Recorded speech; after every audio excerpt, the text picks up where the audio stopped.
ჩოხატაურის მუნიციპალიტეტის ორ სოფელ ძლიერმა სეტყვამ სერიოზული ზარალი მიაყენა. სოფელ კოხნარისა და საჭამიასერის მოსახლეობას წლის მოსავალი მთლიანად გაუნადგურა. სოფელ კოხნარსა და საჭამიასერში საღამოს მოსულმა ძლიერმა სეტყვამ სოფელს ძირითადი შემოსავალი ხილი, ბოსტნეული და ასევე საყანე ფართობები გაუნადგურა. ბაზარზე დამოკიდებული მოსახლეობის ძირითადი სარჩო ბალი, ტყემალი, მსხალი და თხილია, რომლითაც ისინი ზამთრის სარჩოს იმარაგებენ. სტიქიური მოვლენა, რასაც ქვია სეტყვა. იყო აი მასიური ცვენა, აი ლოდები შეიძლება ისე თქვას, კვერცხის ვარიის კვერცხის ხელა ყინის ლოდები ცვიოდა ზემოდან. დააზარალა ფაქტიურად ხეხილი, ძალიან დააზარალა ხეხილი, ვენახები, თხილი განსაკუთრებით. ჭირირა რეგიონის ცხოვრები ვარ და ჩვენთვის ერთად შემოსავალი ხილი და თხილია განსაკუთრებით და ამიტომ ეს ზარალი 1 ტონა იქნებოდა, ახლა ბალი მოსაკრეფი რაც მქონდა 18 ძირამდე არის მაინც. უნდა 50 კილოზე ნაკლები მაინც არ მევიდოდა თითო იმაზე 1 ტონამდე იქნებოდა მსხალი.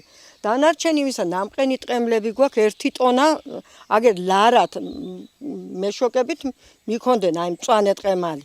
მაგრამ ჯერ ვიფიქრი ამ ბალს მოკრიფავ და მე იმ ტყემალს მე მივადგები მეთქი და აღარც უმუშევარი ძალი და შვილი მყავს. 3 შვილი მყავს 2 წლისა უმფროსი და ტყუპები 2 წლის არიან. ამ ვართ მარტივი ამ ხეხილის მოიმედ. აღნიშნულ ფაქტთან დაკავშირებით ჩოხატაურში სოფლის მეურნეობის სამინისტროს წარმომადგენლები ჩამოვიდნენ. შექმნილია კომისია, რომელიც ზარალს დაითვლის. შესაბამის სამინისტროებს დაუკავშირდით გუშინვე, დღეს დილითვე უკვე ჩამოვიდა სოფლის მეურნეობიდან კონკრეტულად წარმომადგენლები. ვიყავით ადგილებზე, აბსოლუტურად გავიარეთ ყველა სოფელი, თითქმის ყველა ოჯახი. შექმნილია ადგილობრივ დონეზე კომისია, მაგრამ აქ არის ერთი სპეციფიკა. ზარალი დაახლოებით ამ წუთისთვის რაც შეიძლება ვთქვა 10-დან 20%-მდეა, მაგრამ 3-5 დღის დაკვირვების შედეგად შეიძლება ზარალის დონე მოიმატოს. და აქედან გამომდინარე ზუსტი ციფრის და ზუსტი პასუხის თქმა ამ წუთისთვის არ შეგვიძლია. Რამდენიმე დღე ჭირდება რომ ზუსტად გამოიკვეთოს ზარალი, იმიტომ რომ თავისი პროცედურაა და პროცესია.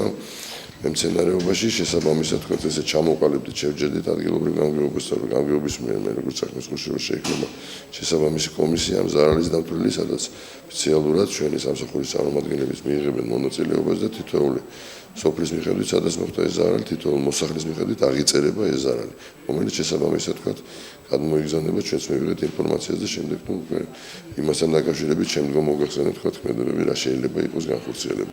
რით გაიტანენ თავს და რა იქნება 2013 წელს ორი სოფლის სარჩო, საკმარისი იქნება თუ არა მათთვის ის მცირედი დახმარება, რასაც მათ ხელისუფლება გაუწევს, გაურკვეველია. თუმცა როგორც ადგილობრივები ამბობენ, ბუნების კანონს წინ ვერაფერი აღუდგება და მოსათხოვიც არავისთან არაფერი აქვთ.